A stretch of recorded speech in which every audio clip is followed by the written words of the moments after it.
So while participating in post-boat burning, stepdaughter kidnapping, inevitable death sex, which, let's be honest, is the best sex, the mother of all friggin' coincidences takes place. No, Helen, above you! What? Yeah, I guess he got that whole controlling the balloon so he can pick up people thing figured out, but it turns out other people survived as they band together and try to figure out what to do. There's land. It's right under our keel. None of it's dry anymore. Some is. Enola's been there. I know that now. I saw what she drew. So that's why he's going after Enola, to find dry land. I don't care about dry land. This is ridiculous. I don't even think he was talking about the plan. I think he was talking about Costner's acting. I don't care about dry land. I don't care about dry land. This is ridiculous. So Costner decides to go after Enola alone, finding the smoker's ship and being lucky enough to find a series of holes that just happen to lead right up the boat. Lucky. You've got your pet freak coming to rescue you. He's not a freak and he can take you anytime. He's killed dozens of people. He doesn't have any mercy or anything. He even kills little girls. He doesn't have any, so death can't find him. He doesn't have a home or people to care for. He's not afraid of anything, men least of all. You know, it's pretty bad when a little girl has to be your spokesperson in a movie. It doesn't make the hero look especially tough. I mean, can you imagine if Samuel L. Jackson from Pulp Fiction had a kid as a spokesperson? His fro can black out the light of 1,000 suns. His teeth can take out even the biggest of kahuna burgers. And his constant use of the N-word makes my mommy so angry that he's well worth the R rating. Oh, I'm sorry. Did I break your concentration? He's fast and strong like a big wind. He can hear 100 miles and see 100 miles underwater. He can hide in the shadow of a noon sun. Captain Costner is so mighty that they say even blood the bear Joe can't defeat him. No, I didn't say that. No, somebody else brought it up. No, it was a little girl. She's totally crazy. So Hopper hypes up the crew by showing them that he has the map to dry land. This encourages the crew to keep on rowing, which, let's be honest, looks unbelievably silly. But Costner comes in after the crowd has left to get his friend back. It's him. It is him. You guys are in so much trouble. Thank you! Annoying little brat. Can I see it again? God, that's satisfying. Can I see a cycle of that? Such pleasure. I thought you were stupid, friend. But I underestimated you. You were a total freaking retard. I want the girl. That's all. But what on this screwed up earth makes you think that you're gonna get her? Hey, just out of curiosity, why aren't they shooting him? Isn't this just giving him time to whip out a flare, light it up, drop it down a pipe, and blow up the entire ship? Yes, it is! Now, to be fair, this does lead to a very funny scene where the one guy who lives a very tortured life looking after the oil sees the flare drop. Oh, thank God. Okay, you gotta admit that's really funny. Don't just stand there! Kill something! Was this your big vision? Alright, show me the scene again. Thank you. So Hopper gets the girl to the plane as we finally get the showdown between Costner and Goldilocks here. You should have stayed on the water. Well, wasn't that a thrilling build-up to an unbelievable letdown? So we see that Hopper is getting away with Enola on the plane. What's Costner to do? Let's get ready for start!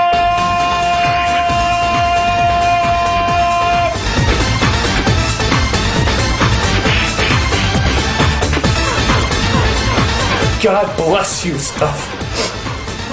Love you. So Costner gets Enola to the balloon, but again, Hopper, being the world's greatest shot, knocks her off. He and some henchmen try to get to her as Costner thinks up a plan, which leads to, and let's be honest here, one of the stupidest rescue scenes ever!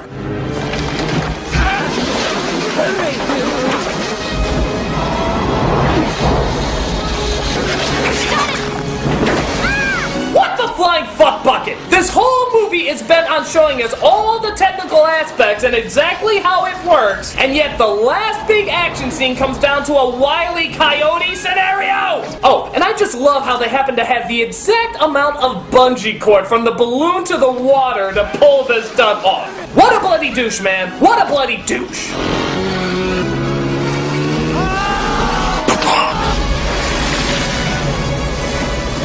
So Gregor finally figures out the language on her back and figures out the way to dry land. And of course, wouldn't you know it, they eventually come across it.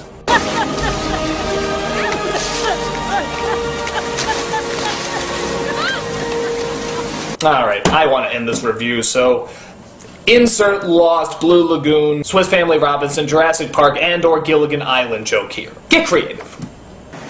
So Costner, of course, says he doesn't belong in this world and decides to go back to the sea. I guess he prefers drinking his own piss. He says goodbye to the girl, gives the most non-caring kiss ever given to a woman, and sets out to let people down again in The Postman. Whew! Okay, that's Waterworld, one of the biggest bombs of all time. But is it one of the worst movies of all time? Well, let's look at the bad stuff. Costner's a bore, there's a ton of little plot holes that do start to add up. And as far as the expensive movie at the time goes, yeah, I'd probably expect a lot more too. But for what it is, just a basic shoot-'em-up action film, it's not that bad. The sets are a lot of fun, you really get an atmosphere for this world, Dennis Hopper is enjoyably over the top, and to be honest, I kinda like stuff. Watching the technicals of this world is really enjoyable. I like seeing how everything works and functions as it makes the world seem a lot more practical and real. But does that make it a good movie? No. But I don't see how that makes it an awful one either. Maybe in a way that's its worst crime. One of the most expensive movies of all time and it's just okay. It's not spectacularly bad or spectacularly good, it's just okay. For many moviegoers, simply being an okay movie is the biggest letdown. But for me, it simply means it's okay. Take what you will from that and decide on your own. I'm the Nostalgia Critic, I remember it, so you don't have to. One more time.